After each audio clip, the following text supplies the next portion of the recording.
God did not design your body to live in panic mode with constant stress, fueled by adrenaline, nonstop urgency, and constant alert.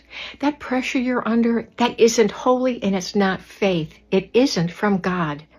Endless scrolling, constant rushing, always reacting, never resting, that's not being driven. That's your nervous system burning out. God designed you for peace, not panic.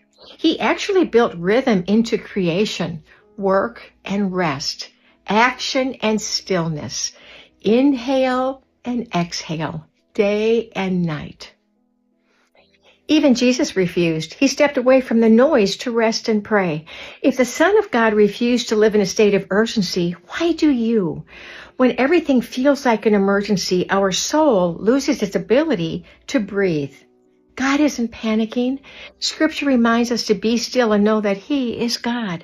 Stillness isn't laziness, it's trust. And rest isn't weakness, it's obedience. So slow down. Let peace reset your nervous system.